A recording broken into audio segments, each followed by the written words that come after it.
Good afternoon, Xiao Wu Hao. Sa tuwing mga tugang na Chinese, good afternoon ang ibig sabihin. Sa tuwing tugang mga Espanyol, buenas tardes amigos, amigas, compañeros y compañeras. Anyway, welcome po sa programang Maray na Hapon with Father Butch Bombase OP, ngunyan aldaw ning Miyerkules, petsa 29 kang bulan ni Oktubre 2025. Ini po sarong recorded, sarong tape as live kung tawagin ko. Kasi po si Father Butch ay nasa iba pang lugar.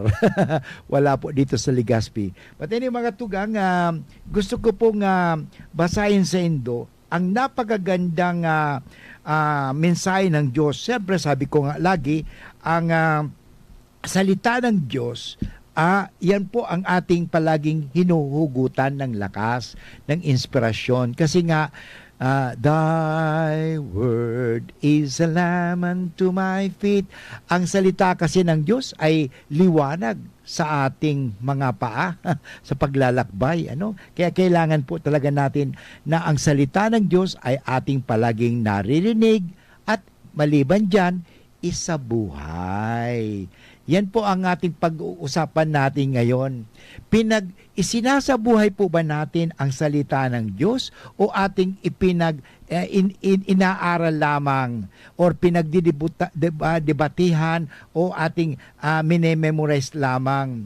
Alam mo, kung hindi natin ina-apply, in other words, hindi natin isinasabuhay ang Biblia, kahit anong galing mo sa Biblia, walang kwenta.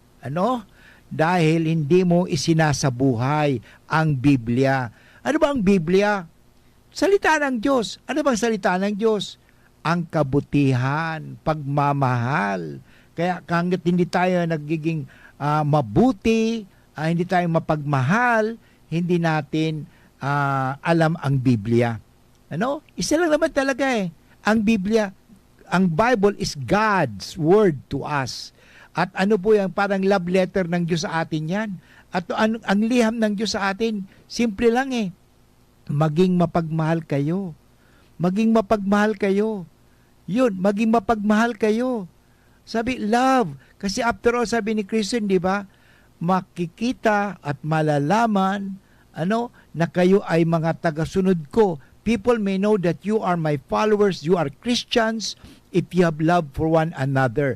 Kung may mamahal tayo sa bawat isa. Yun naman talaga Ay kung ating sinisira ng ating kapatid, sinasabuhay ba natin ang Biblia? Hindi po, pinagyayabang po lang natin. Hindi po kinakailangan i-memorize ang Bible. Hindi naman kinakailangan talagang ipagdebatihan ang Bible. Kailangan sa Bible, isabuhay. Isabuhay ang mensahe ng Biblia. Ang mensahe ng Biblia walang iba kundi mahal tayo ng Diyos. That is God's letter to all of us. Mahal tayo ng Diyos. At dahil mahal tayo ng Diyos, maganda rin po mahalin natin ang Diyos. Kaya nga ito po ang ating pag-usapan ngayon na Miyerkules, na isabuhay ang aral ni Kristo. Sa paanong paraan natin maisasabuhay ang mga aral ni Kristo? Isang tanong natin sa ating mga sarili. Tayong lahat ay binyagan. Tandaan po natin nang tayo bininyagan, tayo ay binigyan ng misyon ng Panginoon. Actually, 3 mission po yun. Tayo ay we are anointed as priest, prophet, and king. Kaya nga tayo ay nakakapagsimba because we are anointed as priest, mag-alay ng sakripisyo. Tayo po ay prophet. Dapat po tayo ay maging tagapagbalita ng salita ng Diyos. At dapat maging tayong king, namumuno, pamunuan natin.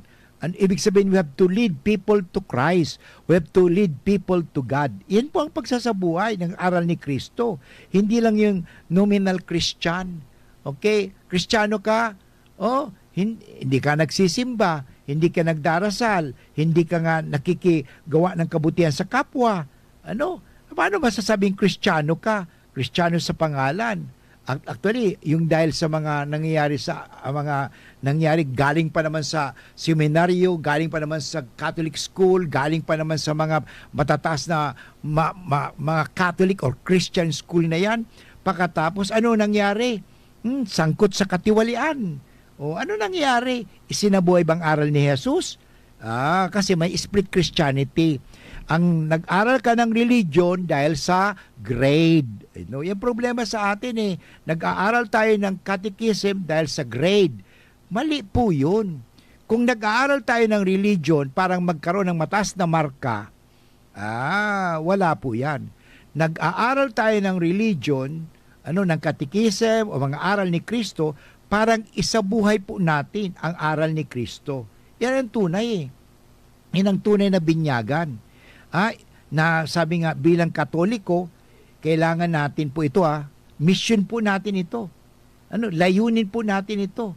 Trabaho po natin ito na ipalaganap at isabuhay ang pananampalataya ayon sa mga turo at halimbawa ng ating Panginoong Hesus. Kaya nga si Jesus ang salamin, siya po ang ating panalmingan, pinakita rin po sa atin ng mga santo-santa kung paano sila sumunod kay Jesus. Yan po ay mahalaga, Kaya isinabuhay ng mga santo, mga santa ang aral ni Jesus. At gayon, sabi nga magandang parang maging banal tayo, pag-aralan natin ang mga kwento ng mga santo o santa. Bakit? Sila po kasi ay nagsabuhay ng aral ni Kristo. Tulad ni San Francisco, tingnan ninyo, na napakayaman niya, pero ginamit niya yung kanyang kayamanan sa paglingkod sa mga dukha at mga maralita. O ganun po yun.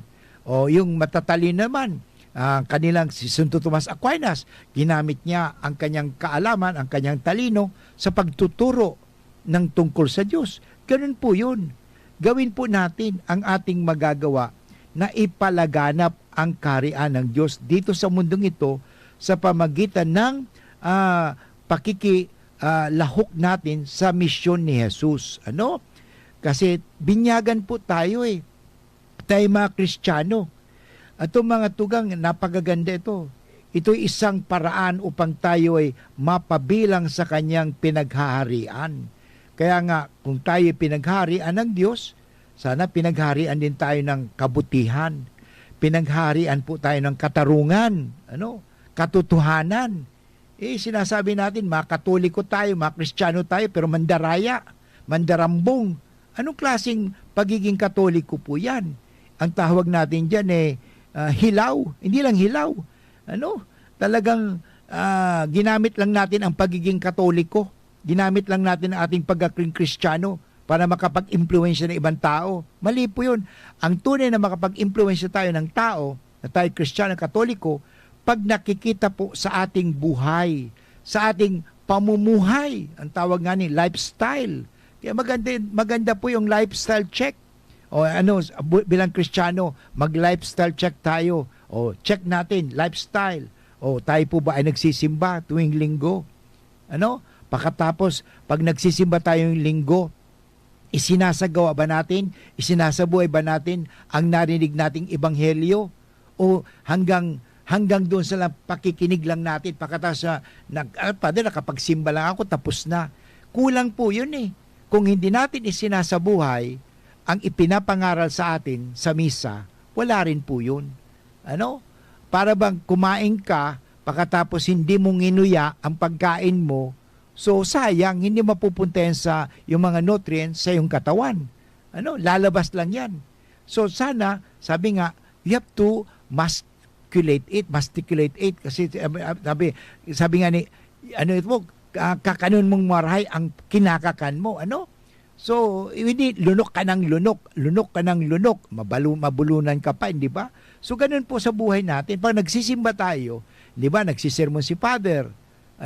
Father, hindi ko naman maintindihan yung yung sermon ni Father. Ang pangit ng sound system.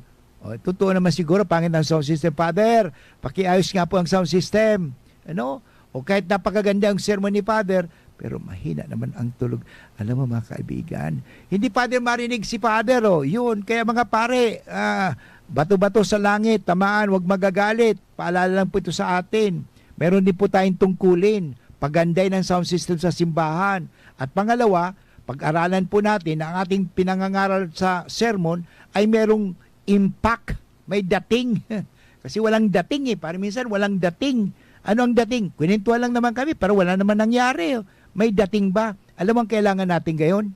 Life testimonial. Yung mga nagpapatotoo. Yan ang importante ngayon.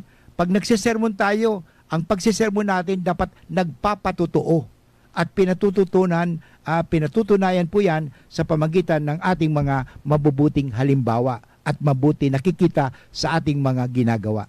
Babalik mo rin si Father Woods patao sa mga paalala. Pre, makinig ka muna. Payong kaibigan lang ha.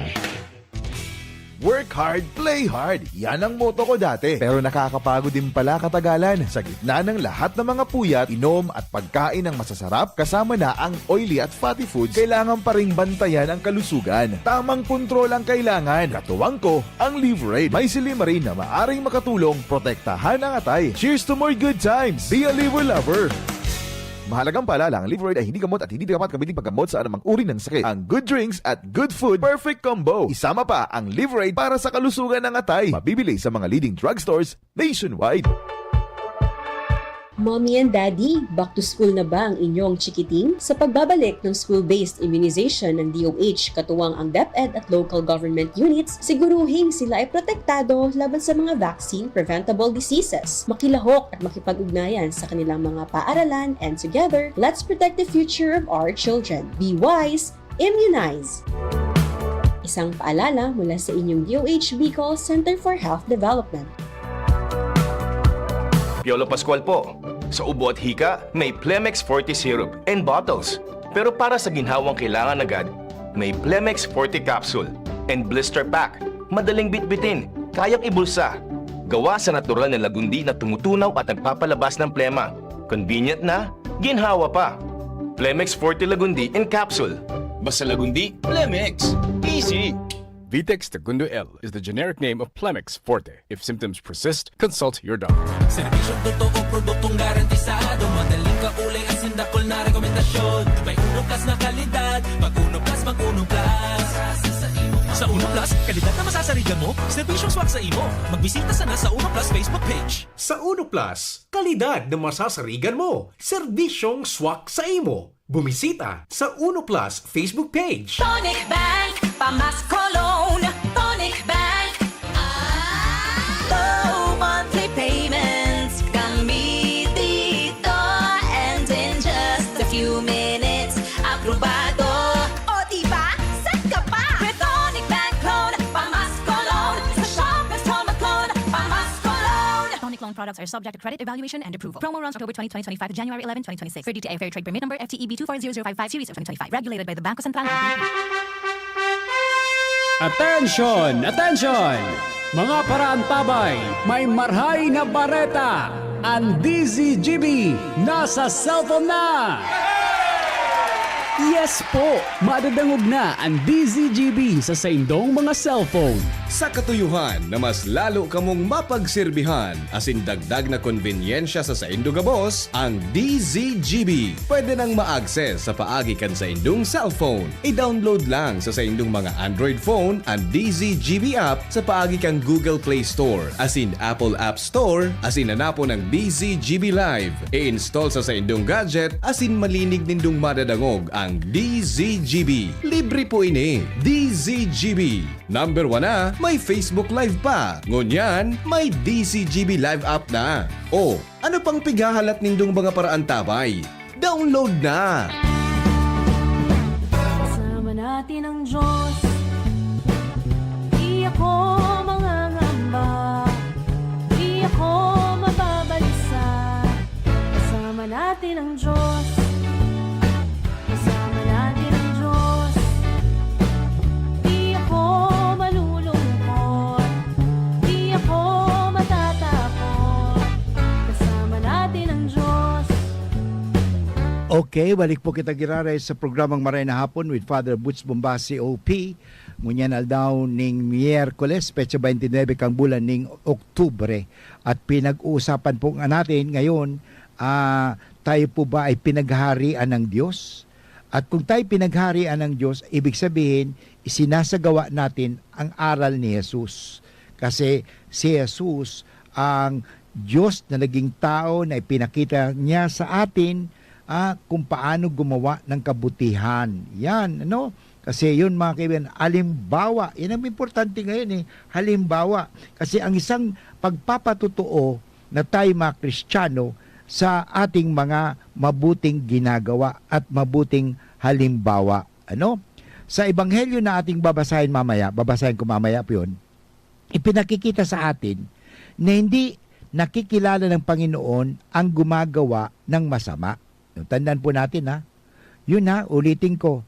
Sa ebanghelyo, ipinakikita sa atin na hindi nakikilala ng Panginoon ang mga gumagawa ng masama. Oo, kabilang tayo sa simbahan na diwa ng sakramento ng binyag. Ngunit hindi lamang hanggang dito ang ating ugnayan sa Diyos. Tayo rin ay dapat gumagawa ng mabubuti. Yan po ang hamon sa atin Gumagawa tayo ng mabuti. Sabi ko nga nung mga nakarang araw, yung tinatawag nating random act of kindness. Gagawa tayo ng mabuti kahit walang nakakakita sa atin. Gagawa tayo ng mabuti, hindi dahil pinagagawa tayo ng mabuti. Gumagawa tayo ng mabuti kasi nga tayo ay mabuti. Ano? Importante po ito Kasi tayo rin ay dumagawa ng mabuti at naglalapit ng ibang tao sa Diyos. At lalong higit tayo ay tumatalikod sa kasalanan. Ito pang importante sa atin ngayon ang tanong ko, ilan na ba ang taong nadala mo sa simbahan, nagkaroon ng pagbabalik loob? Ilan na ba ang taong natulungan mo na magbalik loob? O baka naman dahil sa iyo, hindi siya nagsisimba dahil ikaw ay naging iskandalo sa kanya. Ano? Sa halip na akitin mo siya magsimba dahil sa iyo, kayabangan, dahil sa iyong mga nangyayaring hindi magandang relasyon, hindi na tuloy siya nagsisimba. Ikaw ay nagiging hadlang, hindi nagiging hagdan, kundi hadlang. Sana napakaganda po ito Dapat tulungan natin mailapit ang ibang tao sa Diyos. At lalong higit tayo ay mahalaga po ito tumalikod sa ating mga kasakiman, sa kasalanan, at sa pagiging makasarili. Alam mo mga kaibigan, sa ganitong paraan ay makikilala tayo ng Diyos. Doon tayo makikilala bakit tayo gumagawa ng mabuti. At tayo mapapabilang sa kanyang pinaghaharian. Kaya nga, ang mabuti ay pinaghaharian ng Diyos. Ang masama ay pinaghaharian ng demonyo. Kaya nga kapahamakan, kasawian, kalungkutan. Yan po ay nangyayari. Kaya dapat tayo ay pagharian ng Diyos. Paano tayo pagharian ng Diyos? Isabuhay natin ang aral ni Kristo. Kaya wag nating hayaan o hintayin ang oras na kung saan tayo ay kakatok at magmamakaawa sa may-ari ng bahay upang tayo ay papasukin. Maganda po habang tayo may panahon pa. Sabi ko nga nung nakarang araw dapat tayo maglaan ng oras. Hindi ba sabi ko kahapon, maglaan tayo ng oras sa Diyos Kasi pag hindi tayo naglalaan ng oras sa Diyos, ano ang pinaglalaan natin ng oras? Sa kamunduhan, sa mga bagay-bagay. Importante po ito habang tayo may panahon pa. Buhay ka pa May pagkakataon pa. Huwag mong hintayin na patay ka na. Pag patay ka na, wala kang magagawa. Wala ka na magagawa pag patay ka na. Kaya habang buhay ka pa, habang buhay pa tayo, na mayroon pa tayong magagawa, gawin mo na ang magandang bagay, ang mabuting bagay, ang mag-iwas sa masama, mag-iwas sa masamang tao, mag-iwas sa masamang mga lugar, mag-iwas sa masamang layunin, mag-iwas sa mga masamang gawain. Yung pang importante. Father, hindi ko kasi maiwasan siya hindi ko maiwasan ang pera. Alam mo naman kami, nabubuhay kami sa perang yan sa pera niya. Ako'y bagman niya talaga? Ngayon, saan ka pupunta pag namatay ka? Sa palagay mo, saan ka pupunta na ikaw ay naging kasangkot, kasabwat sa pagnanakaw, sa kasalanan. Pero Father, nagtamasa naman ako. Okay, siguro, enjoy ka dito sa mundong ito. Pero pag namatay ka, hindi ka ba natatakot? Yung problema, Father, wala namang takot eh. Talaga? Sige, sa bandang huli, malalaman naman natin. Ano? Malalaman natin kung saan ka pupunta. Kaya saan ka pupulutin. Tandaan po natin, ang lahat ng bagay ay may kahinatnan. Tandaan po yan. Meron po yan eh. Lahat po. Meron tayong retribution. Kung sa India, ang tawag na karma. Ano sa atin, talagang may kahinatnan. Every action has a consequence. Sabi nga, what turns around, goes around. Totoo po yan eh. Kaya mahalaga po na habang ikaw ay buhay pa, may pagkakataon ka pa na baguhin ang buhay mo. Isabuhay mo na ang aral ni Jesus. Isabuhay na natin ang aral ni Jesus. Ngayon na. Hindi po bukas. Bakit? Bukas, alam mo pa kung mamayang gabi, baka pag nagtulog ka, tuloy-tuloy nang matutulog ka talaga. Ano? Sayang ang pinaghirapan mo. Sayang yung ninakaw mo.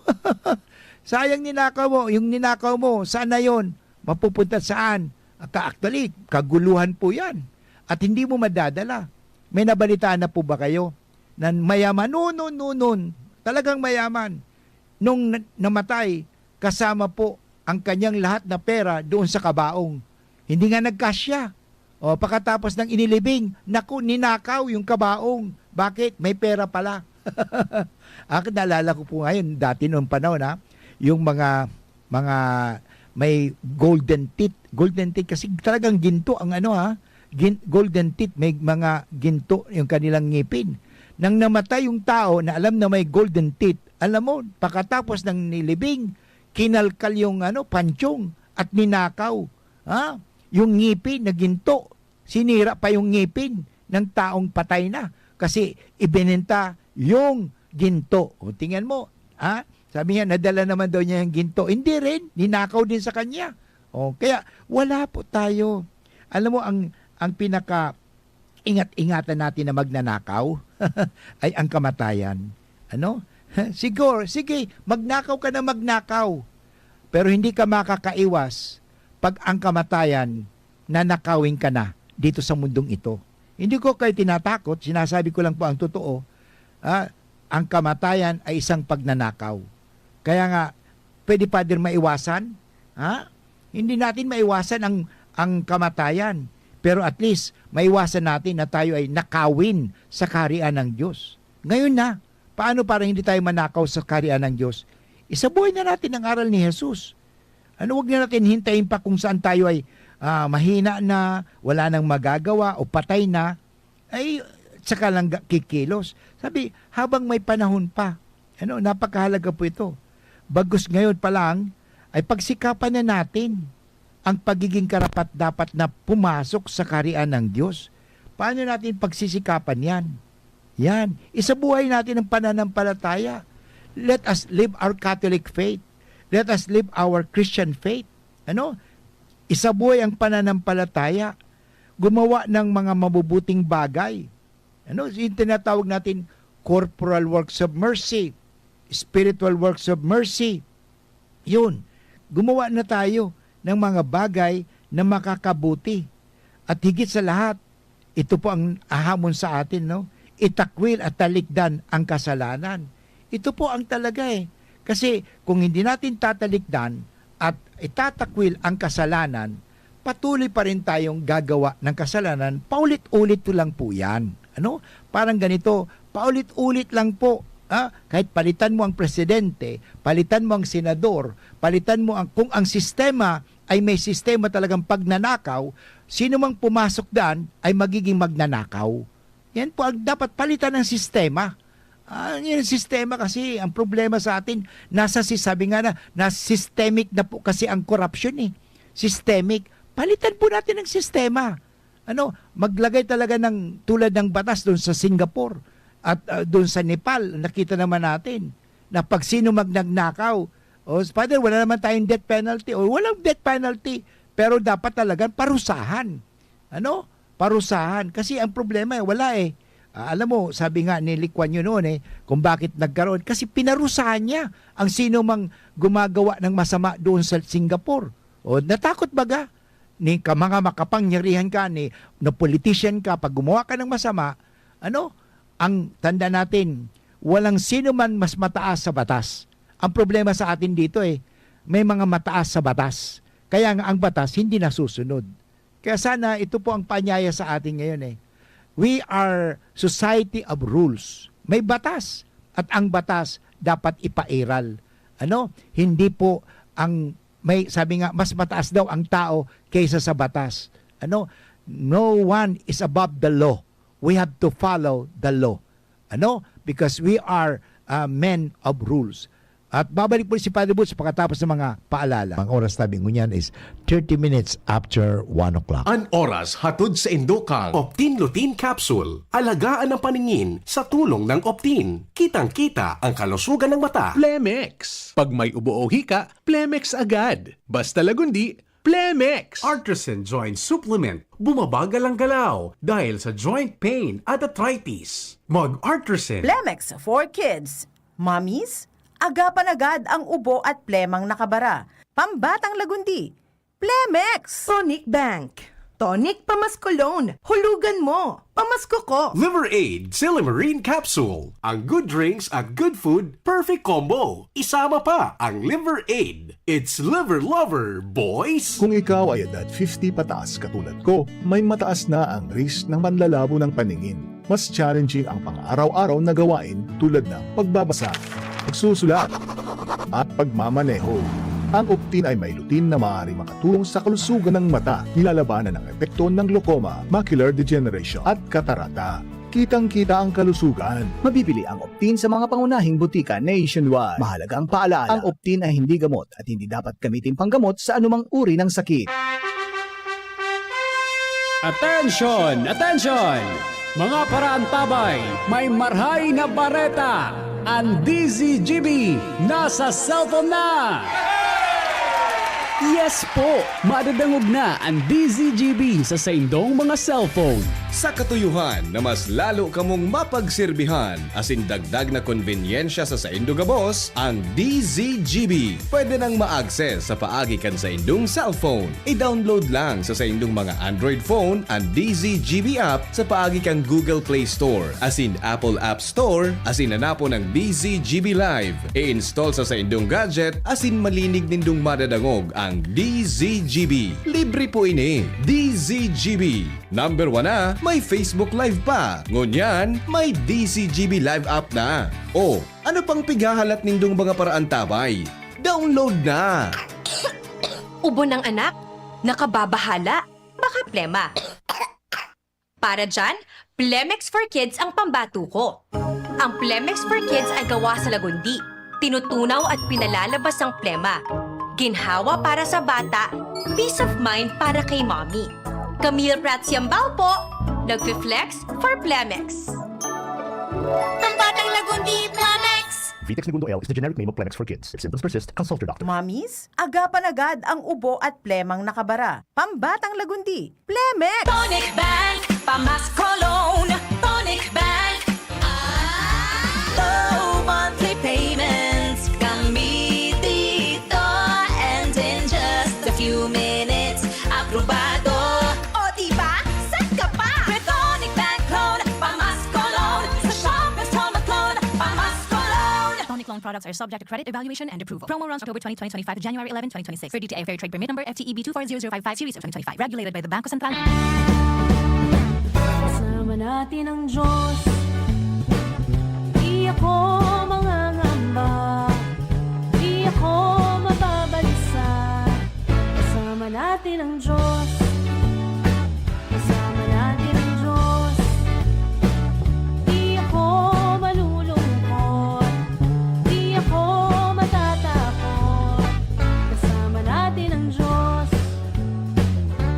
Okay, balik po tayo girare sa programang Maray na Hapon with Father Butch Bombasi OP. Nasabi ko sa inyo kanina na no one is above the law. So everybody must obey and follow the law. Yun, lalo-lalo ang batas ng Diyos. Isabuhay natin ang batas ng Diyos, hindi lang ang batas ng tao. Alam mo, basahin natin ang magandang balita sa araw na ito ng Miyerkules. petsa 29 kang bulan ng Oktubre mula sa Ebanghelyo ni San Lucas, Kabanata 13, 22 hanggang 30. Noong panahong iyon, nagpatuloy si Jesus sa kanyang paglalakbay. Siya ay nagtuturo sa bawat bayan at nayon na kanyang dinaraanan patungong Jerusalem. May isang nagtanong sa kanya, "Ginoo, kakaunti po ba ang maliligtas?" Sabi niya, "Pagsikapan ninyong pumasok sa makipot na pintuan. Sinasabi ko sa inyo, marami ang magpipilit na pumasok ngunit hindi makakapasok. Kapag ang pinto'y isinara na ng puno ng sambahayan, magtitiis kayong nakatayo sa labas at katok ng katok. Sasabihin ninyo, Panginoon, papasukin po ninyo kami." Sasagutin niya kayo, "Hindi ko alam kung taga saan kayo." At sasabihin ninyo, "Kumain po kami at uminom, nagkasalo ninyo at nagturo pa kami sa mga lansangan." Sasabihin naman ng Panginoon, "Hindi ko alam kung taga saan kayo. Lumayo kayo sa akin, kayong lahat na nagsisigawa ng masama. Tatangis kayo at mangangalit ang inyong ngipin kapag nakita ninyong nasa kaharian ng Diyos sina Abraham, Isaac at Jacob at ng lahat ng propeta, at kayo'y na may pinagtabuyan sa labas. At darating ang mga tao buhat sa silangan at kanluran, sa hilaga at timog, at dudulog sa hapag ng kaharian ng Diyos. Tunay ngang may nahuhuling mauuna at may nauunang mahuhuli." Mga kaibigan, ito po ang mabuting balita ng ating Panginoon sa araw na ito ng Miyerkules na nagpapaalala sa atin. Ito po, pag tayo namatay, saan tayo pupunta? Yun. Tandaan po natin ito, ang sabi dito, hindi kita kilala. Paano ba sabi na hindi makilala? Sabi nila, "Hindi ba, Lord, ako nga nagtuturo tungkol sa mga aral mo." Pero ang tanong, oo nga, nagtuturo ka, pero hindi mo naman isinasagawa ang turo mo. Ang importante dito walk the talk and preach what you do what you preach. Yun po ang mahalaga dito. Hindi yun dahil tumulong, ako po Katoliko, ako Kristiyano, ako po ganito, member po ako. Hindi po. Ang kaligtasan doesn't follow that you are a member. Kahit member ka, pag wala kang ginagawa, wala rin po. Kaya nga ito ang hamon sa atin, sabi ng Panginoon. Pagsikapan ninyong pumasok sa makipot na pintuan. Alam mo, yung ito talagang mayroong sakripisyo. Walang buhay na walang sakripisyo. Talagang there is kaya sabi nga, pagsikapan, ang tanong, nagsisikap mo ba tayo? Paano tayo nagsisikap? Nagsisikap tayo, na pumasok sa kaharian ng Diyos kung atin isinasabuhay ang kagustuhan ng Diyos. Yan po ay napakahalaga, Napakahalaga po ito. Hindi yung kagustuhan lang ng tao, kundi kagustuhan ng Diyos. Ang paghahangad na maligtas ay hangarin ng isang taong sumasampalataya sa Diyos. Kaya ang tanong ko, gusto mo bang maligtas? Opo, Father, gusto ko maligtas. Magsimikap ka. Naalala ko tuloy yung panahon na, di ba, Home Along the Riles. Kaya sinasabi ni Dele Atay-Atayang kay Dolphy, kaya ikaw John in Marcia pala yun, John in Marcia. Kaya ikaw John, magsumikap ka. Yun, pagsumikapan po natin. Ang importante ngayon, ang pagsisikap. Kasi kung hindi tayo magsisikap, walang mangyayari. Kaya ang nasa atin pagsisikap. At ang pagsisikap, mga kaibigan, may sakripisyo po talaga yan. Tandaan po natin, ang landasin patungo sa kaligtasan ay laging may kaakibat na mga hamon at pagsubok sa buhay. Kasama po yan Kaya hindi pwedeng buhay na walang sakripisyo or convenient life or easy life. Hindi po Kung titingnan natin, ang buhay natin dito sa mundo kasi dahil tayo makasalanan, talaga magsasakripisyo po tayo. Ay kung wala tayong naging kasalanan mana, di walang problema. May kasalanan mana tayo eh. Nandun po yun lagi. Kaya nga tayo magsisikap. Kasi nandun po ang hamon. At nandun ang pagsubok sa buhay. Totoo na ang mga ito ay bahagi ng ating pag-iral. Ngunit lagi natin tandaan na sa kabila ng ating mapanghamong sitwasyon at kaganapan sa ating buhay, patuloy tayong inaanyayahan na higit na panghawakan at isabuhay ang mga utos at aral ni Jesus. Ito po naman talaga ang hamon sa atin, araw-araw. Kaya sabi ko nga kahapon, talagang mahalaga po ito eh. Maglaan po tayo ng oras, o panahon para sa Diyos. Hindi lahat na naglalaan tayo ng panahon para sa ating mga sarili, sa kamunduhan, hindi na nga tayo nagsisimba, hindi na tayo nagdarasal, hindi na tayo atin ng recollection o retreat. Abalang-abala na tayo sa mundong ito. Pero alam mo ito, pag abalan mo ang mundong ito, sa bandang huli, wala rin, hindi mo madadali ang mundong ito eh. Ulitin ko, sinasabi ko madalas sa pag may patay, itong mundong ito ay napakapanganib. Napakapanganib. It's a very dangerous place. Why? Because no one gets out of this world alive. Wala pang umalis dito sa mundong itong buhay. Patay lahat o pinapatay ng mundong ito. Pinapatay sa stress, pinapatay sa sakit, o pinapatay. Kasi itong mundong ito ay nauwi sa kamatayan. Itong mundong ito. Pero ang mundong dapat nating hangarin ay ang mundong walang kamatayan. Ano yun? Ang ating kaluluwa. Kaya pangalagaan po natin ang ating kaluluwa. Mahalaga po ito eh. Paano natin mapapangalagaan ang ating kaluluwa? Yung pagtiwala sa Diyos. Pagtiwala sa Diyos, paggawa ng kabutihan. Yun.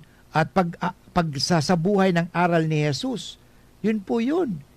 Ulitin ko, pagsasabuhay hindi pagmememorya o hindi sa nagsisimba nga tayo. Sabi dito kasi tingnan mo maliwanag eh. Sabi niya, sasagutin ng mga tao, sabi ni Jesus, hindi ko alam kung taga saan kayo. At sasabihin naman nila, kumain po kami at uminom kasalo ninyo. Ibig sabihin, nakipag-jamming po kami sa iyo at nagturo pa kayo sa amin. Pero alam mo, totoo nga, nakikain ka kay Lord, nagturo si Jesus sa inyo, pero ano nangyari? Pinahalagan mo ba? O halimbawa, nagsisimba ka, pero ang tanong, isinasabuhay mo ba yung narinig mo sa sermon? O halimbawa, ito nga nagturo po kayo sa amin, sa lansangan. Pero ang tanong hanggang pakinggan mo na, hanggang doon sa pagkikinig lang po ba? Hindi po yun eh. Tanda natin, faith without work is dead. Kahit na may pananampalataya ka, pero pag ang pananampalataya mo ay walang kaakibat, walang kasamang mabuting gawa, ang pananampalataya niyan ay baliwala, sayang lang. Kaya nga, wag natin sasayangin. Paano natin hindi sasayangin? Ang mahalaga dito, tayo ay gumagawa. Isagawa natin. Marami talagang gawain. Kaya lang talagang pagsubok po ito. Mahirap po talaga ito.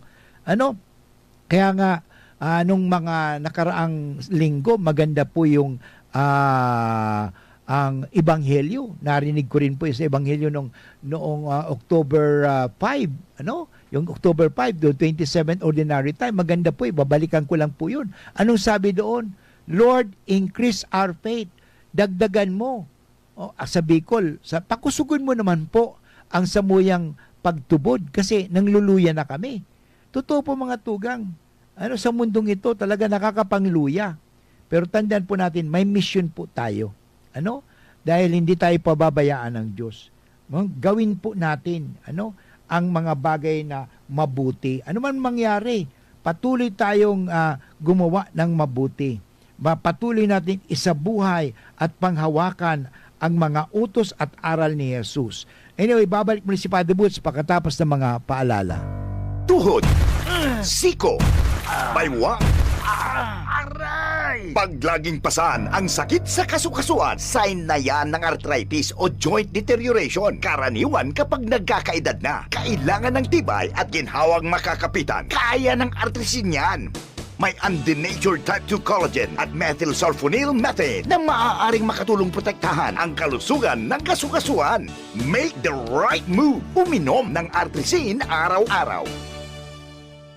Mabibili ang artrisin sa mga leading drugstores nationwide. Mahalagang paalala, ang artrisin ay hindi gamot at hindi maaaring gamitin panggamot sa anumang uri ng sakit. Huwag baliwalain ang kirot na nararamdaman sa tuhod. Baka hindi lang yan joint pain, kundi sintomas ng arthritis. With proper diet and exercise, uminom ng artrisin. Ang artrisin ay undenatured type 2 collagen at methylsulfonyl methane supplement na maaaring makatulong protektahan ang kasukasuan. Ito ay may antioxidant at anti-inflammatory properties na tumutulong labanan ang epekto ng arthritis tulad ng pananakit ng kasukasuan, pagkasira ng buto at limitadong paggalaw. Sa tulong ng artrisin, maaring mas tumibay ang cartilage, ligaments, tendons at synovial fluid na bumubuo sa kasukasuan, mas flexible gumalaw, kayang-kaya maglakad o mag-jogging. Mabibili ang artrisin sa mga pangunahing butika nationwide. Make the right move.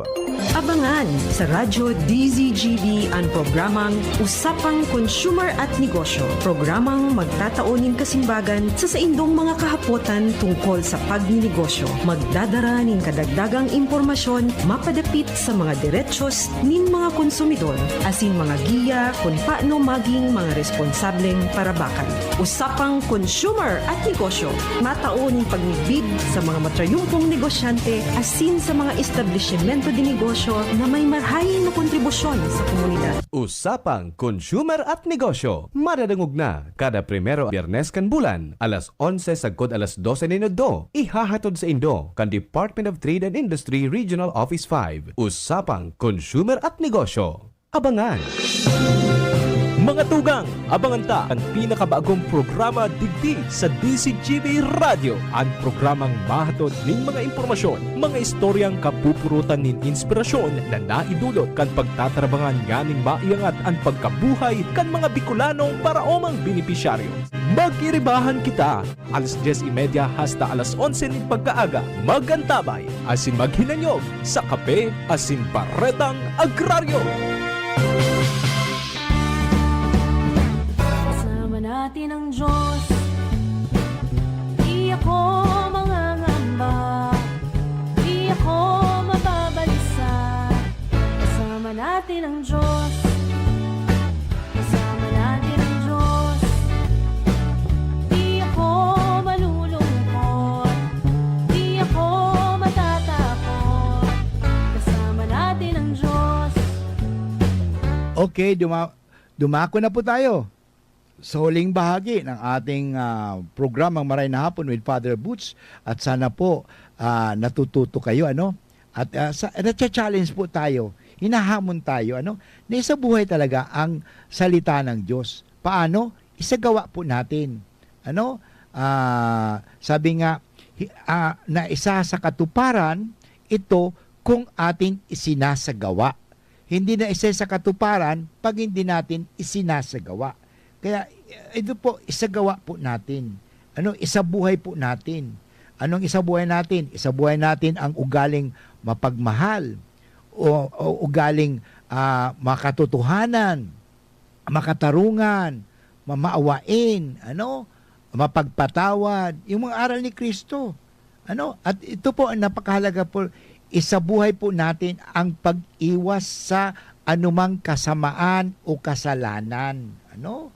Yan po talaga ang aral, lalo na ang turo ng pag-ibig, kailangan ipayag na po natin yan sa larangan ng may sakit at pagdamay sa kapwa. Ito po, ito halimbawa, ito may nangyari rin, di ba, nang bumagyo o naglindol, ano mang mga nangyari, o ano, ang tanong, nagdamay po ba tayo sa kapwa natin? O nagpabaya po tayo? Alam mo, kahit mahirap ka, meron ka pa rin magagawa. Ano? Meron ka bang magagawa? O kung wala ka talagang pera, may magagawa ka pa. Kasi minsan, Father, wala pa akong magagawa. Mahirap lang po kami. Hindi man ako makakatulong magpadala ng pera. alam mo, may magagawa ka. Magpadala ka ng panalangin. Manalangin ka, Lord, sana po patawarin mo yung mga tao doon na namatay na hindi nakapagkumpisal. Lord, sana patawarin po ninyo yung mga tao doon na nagkasala. At Lord, wag mo silang pababayaan. Nagdasal ka. May magawa ka. Di ba? Kasi minsan may narinig ako, Father, wala po kang magagawa. Mahirap lang po kami. Kasi wala kaming maitutulong. Alam mo, hindi naman lahat pinansyal ang maitutulong natin. Pwede tayong tumulong spiritual. Pwede tayong tumulong moral. Pwede tayong tumulong sa anumang maliit natin makakayanan. Pero wag mo sasabihin wala kaming maitutulong. Mayroon po tayong maitutulong. Yun. Yan ang pagsasabuhay ng aral ni Jesus. Yung ipayag natin sa larangan ng malalasakit, mapagmalasakit tayo, lalong-lalo na sa pagdamay sa kapwa. Maganda po yan, Kaya napakaganda po ito na gawin natin. Ito po ay sinasabi sa mensahe sa Ebanghelyo sa araw na ito ng Miyerkules na tayo ay magsumikap. Magsumikap po tayo. Alam mo, sa isang mundo na maraming ipinag-aanyaya tulad ng karangyaan, kayamanan, kapangyarihan, ang malalim natin pagpapahalaga at pagpili sa landasin ng Diyos ang siya nating higit o nararapat na pahalagan. Kaya ang tanong ano ba ang madalas natin pinahahalagan sa buhay? Yan. Ano ba ang pinahahalagan natin sa buhay? Ito ba yung mga pinapahalagan natin sa buhay na mga nawawala o yung mga hindi mawawala? Yun. Ano ba ang mga hindi nawawala sa buhay? Yung pag-ibig. Yung paggalang. Hindi nawawala po yan. Ang Diyos, hindi nawawala po yan. Pero mga bagay-bagay na yan, nawawala po yan. Kaya kung ang ating pinapahalagan lamang ay ang mga bagay dito sa mundo, sayang yan dahil hindi po rin natin madadala yan. At pagpasok natin, pag tayo namatay, pagpasok natin sa karya ng langit, wala tayong dala. Hindi tayo makakapasok. Kasi ang sabi nga dito sa Ebanghelyo, sabi niya, Panginoon, papasukin ninyo kami. Pero ang sabi ng Panginoon, hindi ko kayo kilala. Yun. Ang tanong, paano ka makikilala ni Lord? Asan yung ID mo? Hindi po sa ID. Hindi po sa uniform na makikilala kang Kristiyano o tagasunod ni Kristo. Makikilala ka, ulitin ko po. Sinabi ni Kristo mismo yan Makikilala ka na ikaw ay Kristiyano kung may pagmamahal ka, may pagmamalasakit ka sa kapwa mo.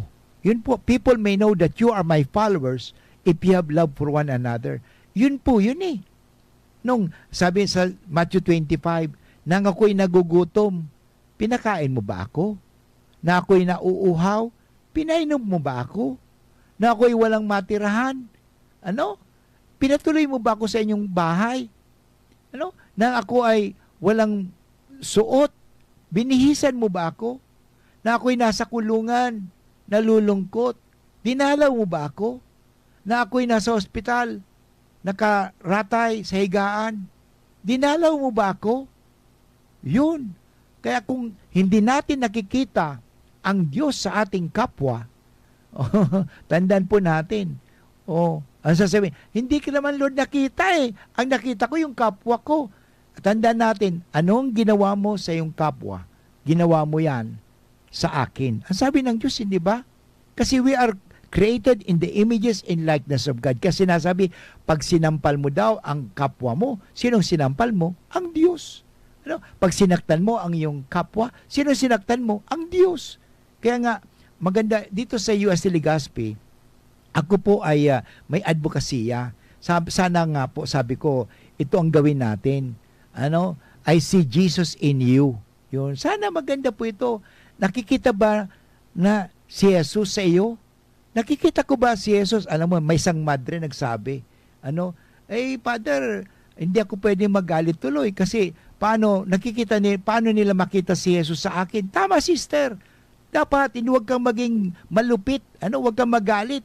Dapat ikaw ay magpakita na ang Diyos ay mapagmahal. Kasi tayo mga reliyoso, tayo mga pare, nakikita ba ang Diyos sa atin? Nakikita ba ang si Jesus sa atin? Pag hindi nakikita ang Diyos sa atin, sino ang nakikita sa atin? Ano? Ang pagkatao natin? Nakikita lang ang pagkatao natin? Dapat makita. Kaya napakaganda po ito eh. I see Jesus in you. Oh, di ba? Sabihin mo nga, alam mo, napakaganda po ito ha. Meron akong may bata na natutuwa ako doon sa batang ito. Alam mo, sinabihan ba ako na paparinig ko sa inyo ha?